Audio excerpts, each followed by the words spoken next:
Well, it is good to have you guys out. How's everyone doing this morning?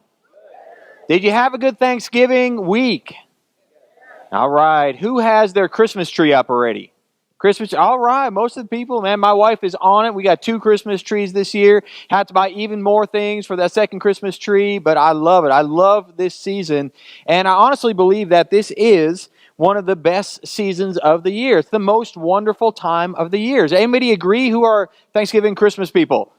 All right. It's the most wonderful time of the year. I honestly believe it is. And a big part of that for me is what we get to do every year at Water Life Church. We do this 8K for 8C offering, our generosity campaign. We've been doing this since Water Life started some years ago. So this is our 5th generosity offering, and I'm so excited about it.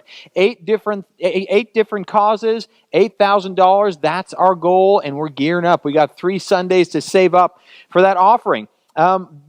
Today, I just want to basically tell you why we do this, why we do what we do, why are we doing this generosity campaign. And while I tell you that, it's going to be like learning another language, right? It's like learning a foreign language, learning this generosity thing. So I thought I'd get Juan to come on out here. Juan, come on out and tell us a little bit about why we do 8K for 8C. Take it away. Bueno, pues nosotros hacemos esta donación a las caridades locales Sí. porque somos una iglesia generosa. Sí, 8K sí. por 8C es una de las formas que nosotros podemos dar de tanto lo que nos da nuestra comunidad. Sí. La razón por qué nosotros lo hacemos, porque Dios nos ha dado tanto que nosotros podemos dar a nuestra comunidad. Sí, sí. So you guys got it? So that's why we do. How many people got it?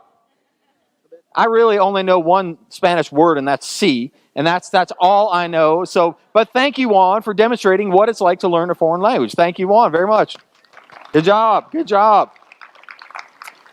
Man, I love other cultures. I love other languages, but I am hopeless when it comes to learning another language. I'm just absolutely useless at trying to learn. I tried to learn Spanish. I honestly did. I bought the audio course. I got the 7 CD set. I put it in my car every day. I was going to go do a mission trip to Guadalajara, Mexico, which we did. And I'll tell you, I listened to Spanish. I just crammed. I tried to learn it. Even when I wasn't listening to the CDs, I was listening to Spanish music. I just thought it would seep in to my mind, but it just bounced off my head. It just did not seep in at all. I was hopeless at it. You would think I would know something about other languages. I grew up in Canada, bilingual country, 2 official languages, French and English. You'd think I'd know some French.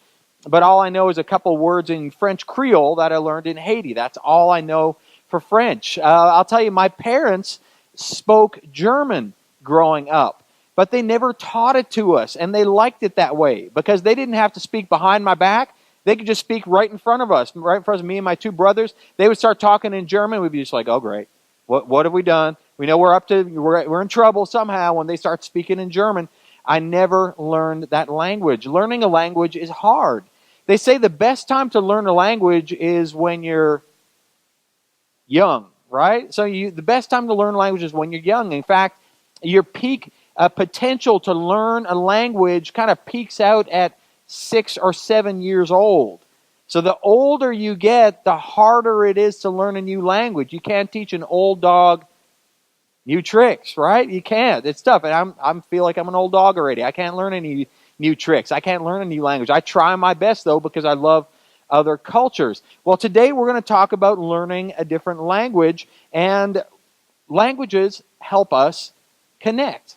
But we're not going to talk about learning Spanish, English, or well, hopefully maybe you know English already. We're not going to learn about learning these foreign languages. We're going to learn about a different kind of language because language helps us connect with people. Let's take it a little bit broader.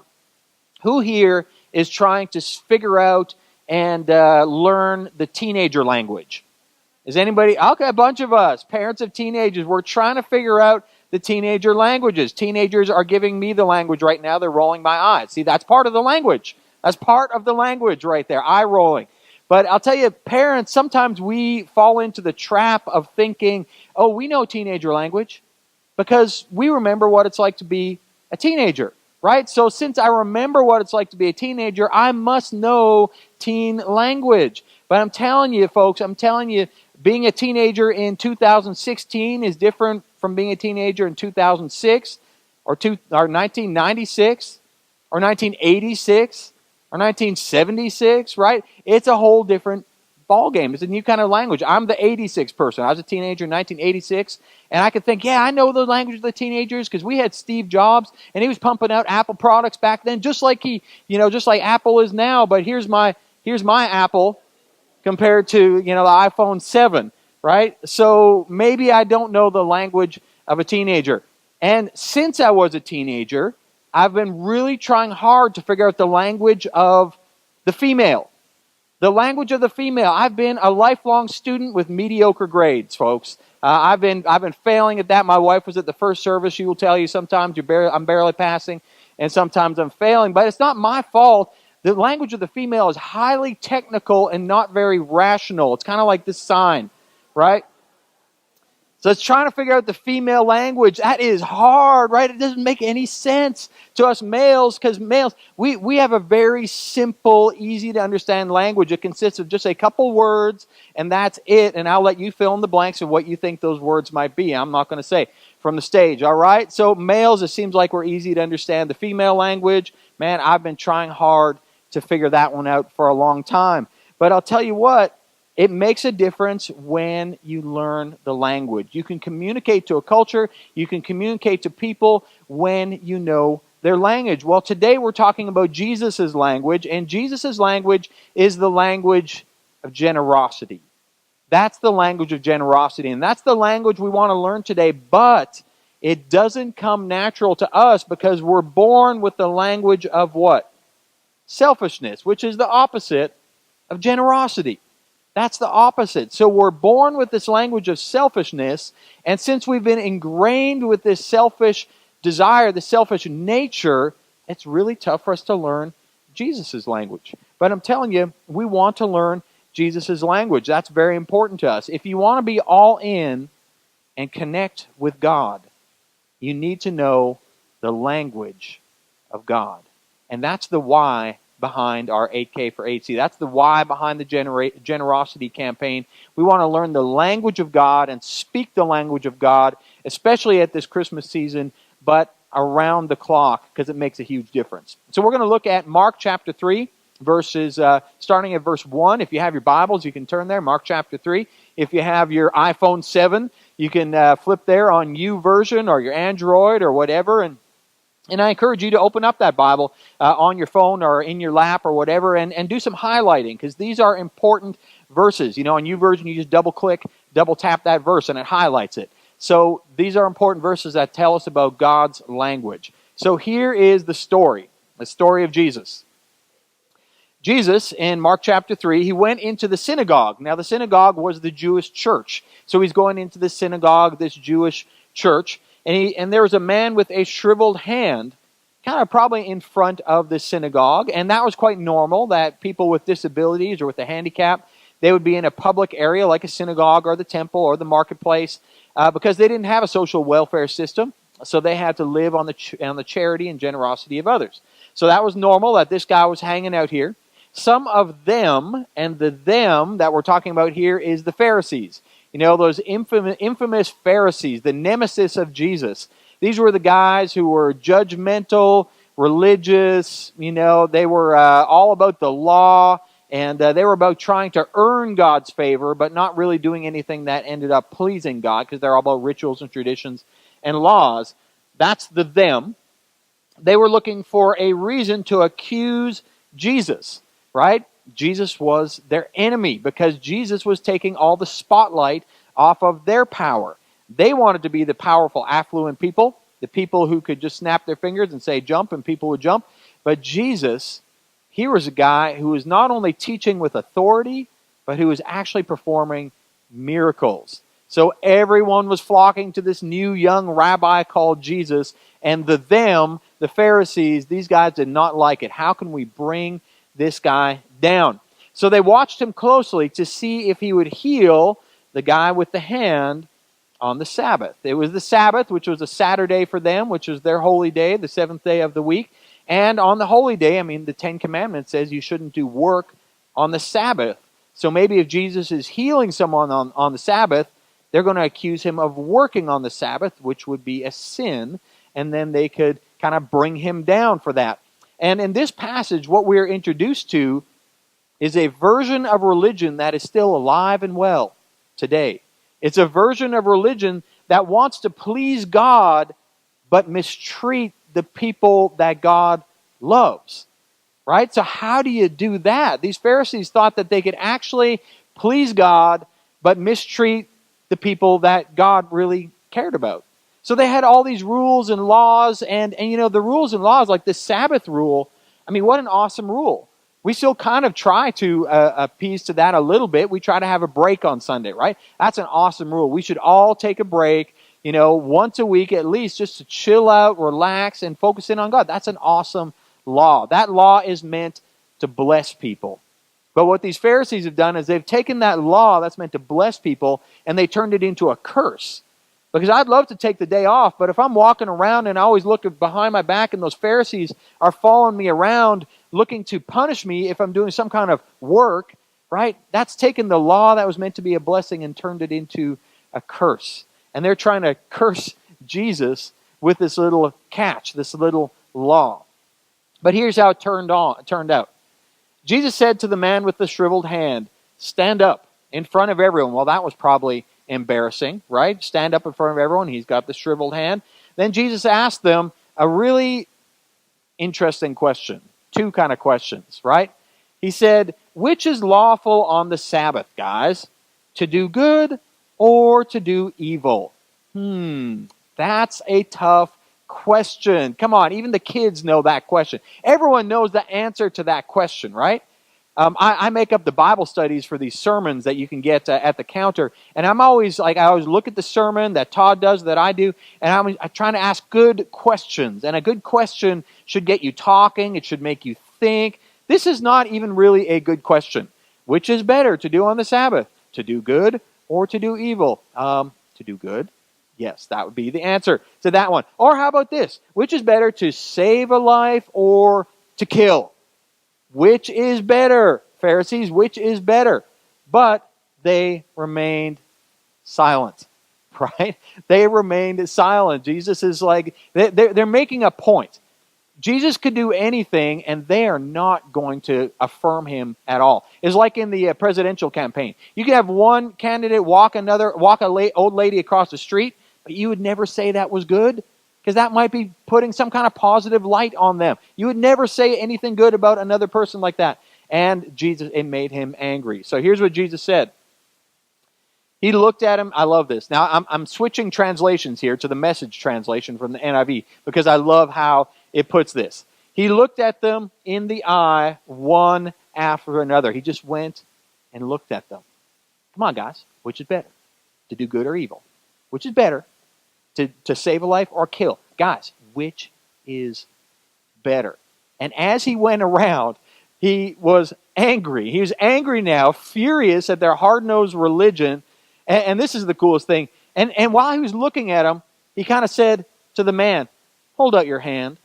And he held it out, and it was as good as new. Right? This is better than a David Blaine magic show. Right? If you watch David Blaine magic shows, because the whole thing in David Blaine is he's doing something, and you're focusing on him, and while he's doing something, some incredible magic trick just happened, and you weren't even looking at it, and he wasn't looking at it, and it just happened without anybody noticing, right? So Jesus is looking at these people, and while he's looking at them, getting mad at them, which is it, guys, to save life or to kill, while he's doing that, this guy's shriveled hand is being healed while he's not even looking at it. Right? This is the best thing. This is so awesome. And then he does like, "Hey, by the way, raise your hand." Boom, it's healed. He wasn't even touching it. He wasn't praying a prayer. He was anointing with oil. It was just healed on the sidelines. And that's when Jesus says to him, "It's as good as you." And the Pharisees, I love this. The Pharisees got out as fast as they could, right? Sputtering about how they would join forces with Herod's followers and ruin him, right? This is the best story. And what it does, it tells you what really matters to Jesus. What really matters to him. Here's the thing. Jesus didn't get angry when he didn't get his way. And that's a lot of us. I'm angry if I don't get my way. Jesus didn't get angry when he didn't get his way. Jesus got angry when religion got in the way. Got in the way of generosity. Got in the way of love and caring, because the people were so focused on the rules and the religion and the tradition and the rituals that they forgot why any of this stuff exists. When the human language of selfishness got in the way of the Jesus language of generosity, that's when Jesus got mad. That's when he kind of lost it on these Pharisees. And it's a simple concept, really. If we're parents, we kind of know the concept. If we're parents, we could have someone compliment us, and that's great. I feel good. Hey, Chris, good job on your message. Good job. But your kids are a wreck. Like if someone says it to me, I'm not thinking like, oh, thanks for complimenting. I'm thinking you just said something bad about my child, right? We're not going to be on a good connection term, no matter how much you say and praise me, if you're putting down my child. That's like a deal breaker, right, in our connection right there. And it's the same thing with God, right? We want to please God and we want to mistreat others. We want to please God and we want to be selfish and not share, right? We want God to get his attention, focus in and give his attention to us, but we don't want to give our attention to anybody else, right? And that's not the language of Jesus. And that's what we want to look at in this 8K for 8C. We want to learn the language of Jesus. See, we want to do corporately what we're all called to do individually, what Jesus did habitually.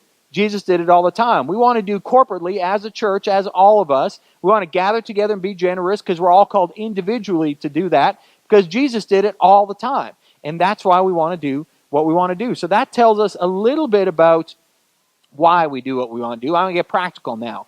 This is the what we need to do. All right, so we're going to look at another verse. We're going to look at 1 Timothy 6, verse 17. So you can turn in your Bibles to there or follow along on the screen. And that was kind of the why, and this is the what. All right?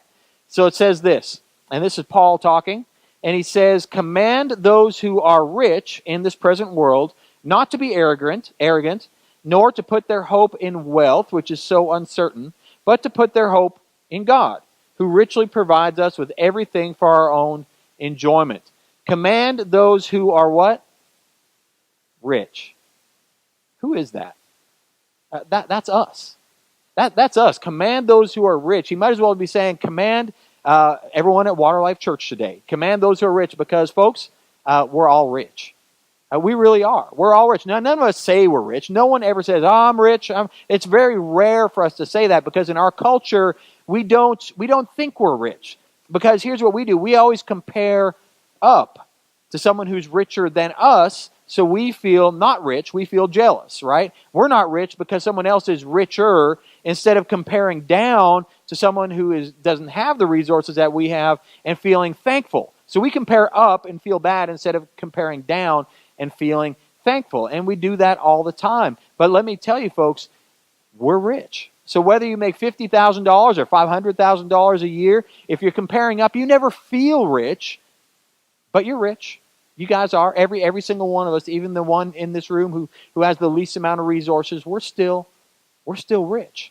And a way to compare this is to compare it to one of our partner ministries. It's a new partner ministry with us this year. It's Real Love Ministries in Haiti. I've been out there a couple times. We took them on as a partner ministry. They have 21 orphans that they have in an orphanage. They take care of 50 widows. They do construction projects and medical projects and all kinds of incredible things and show people the generosity of Jesus and keep Jesus at the center of what they do. But in Haiti, they have 85% unemployment, and the people who are employed make less than $2 a day. So, if you're a little bit wealthier than that, you're rich. I mean, think about our financial complaints. Has anybody complained about money this week? Come on, be honest. Who's complained about money? Probably everyone should raise their hand. I've complained about money this week. I'm going to raise my hand on all these, right? Think about what did you complain about financially this week, and compare that with someone in Haiti who maybe just barely by chance they might have a job that makes less than $2 a day. So what has been your complaint this week? Man, health insurance is going up.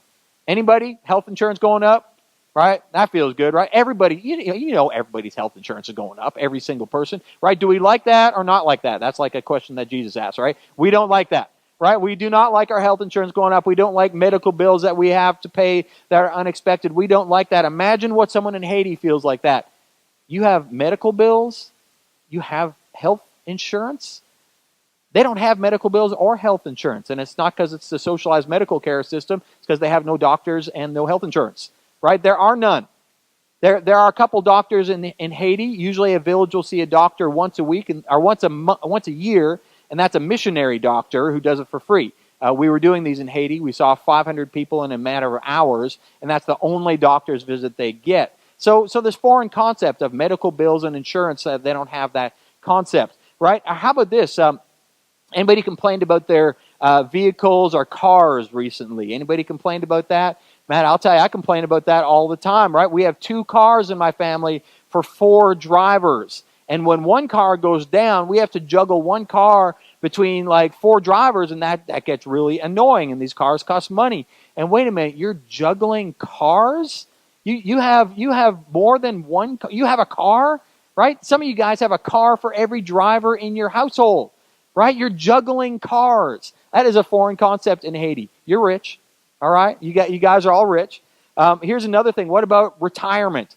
Man, did anybody have enough? And I won't make you raise your hand. Anybody have enough in their retirement account to just comfortably retire with everything they need? Man, I don't. I can complain about retirement. I don't have enough in there. I'll tell you, the 401ks are doing fine right now. The stock market's up, but it doesn't stay up.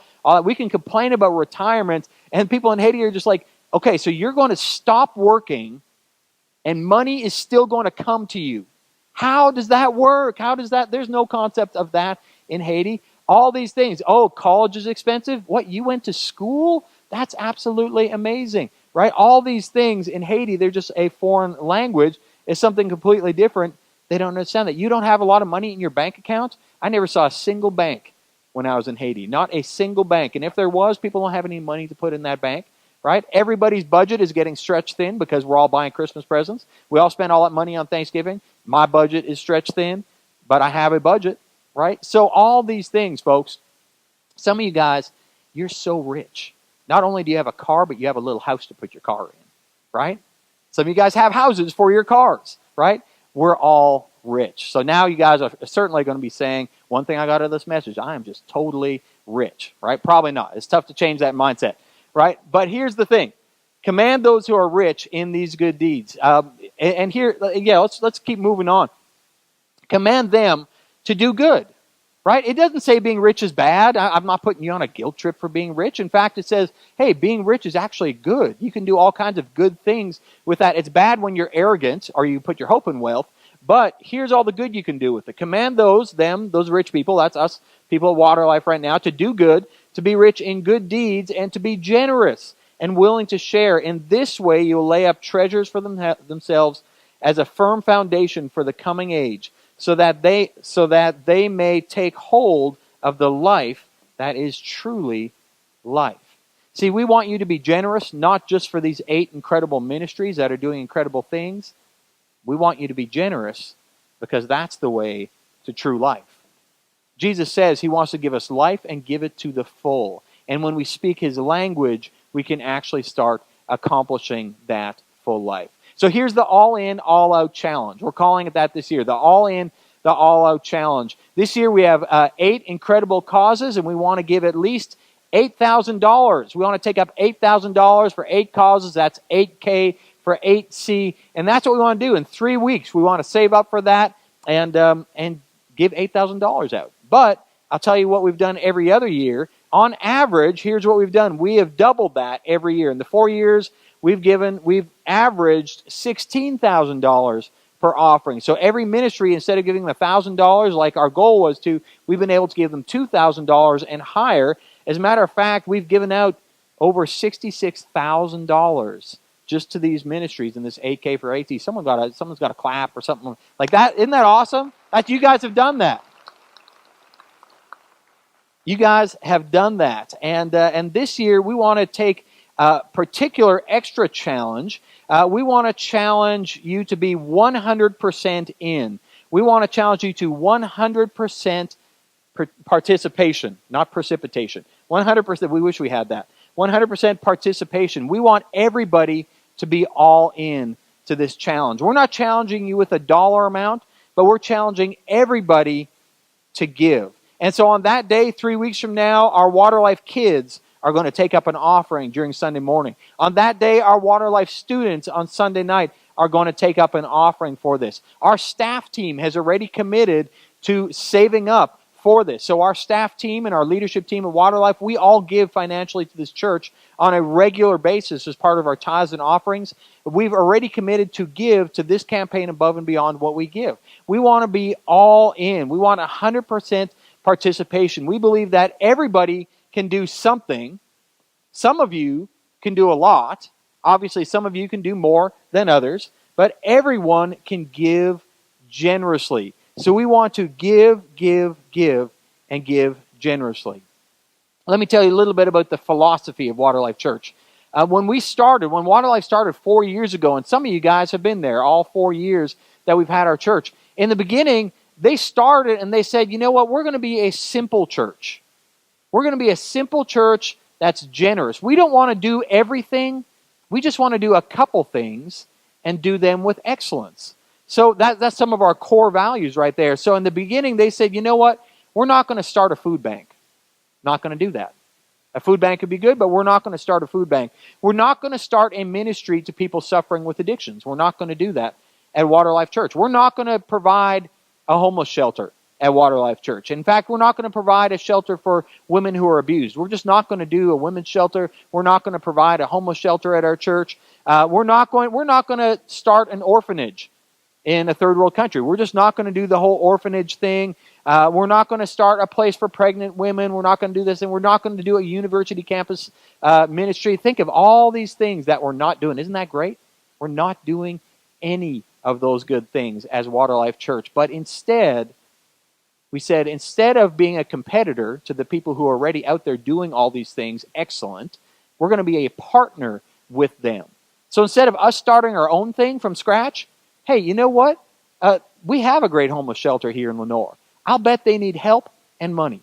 We have a great food bank in Lenore. I bet they need help and money. We have a lot of incredible things that we do in Caldwell County and around the world that they're already doing these things, and they do them way better than we could anyway. So why don't, instead of us trying to start our own thing and do our own thing, let's go help them do what they are already doing very well.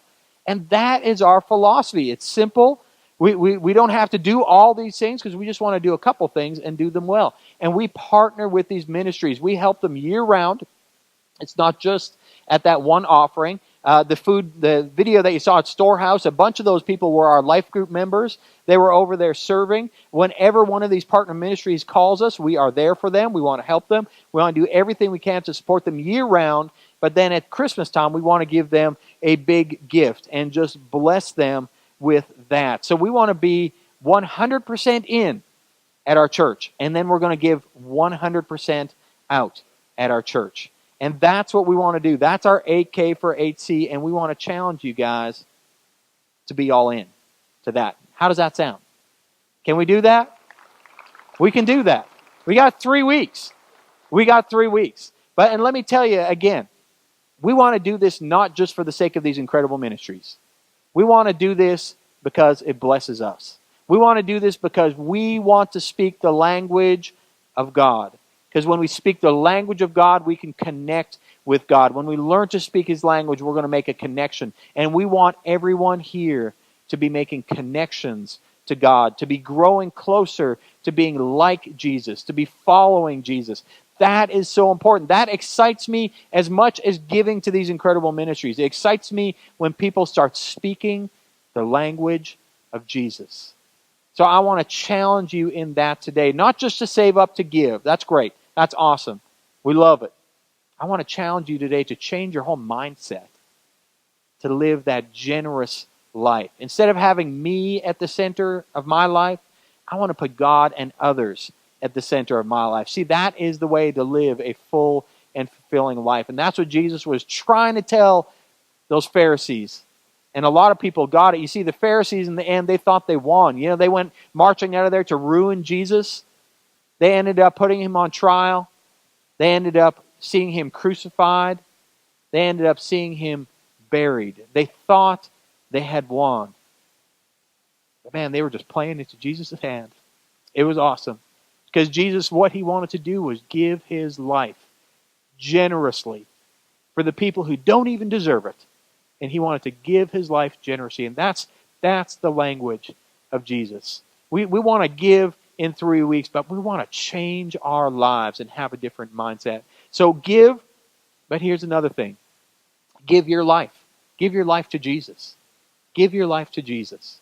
And it makes all the difference in our life. It'll make all the difference this Thanksgiving and Christmas season.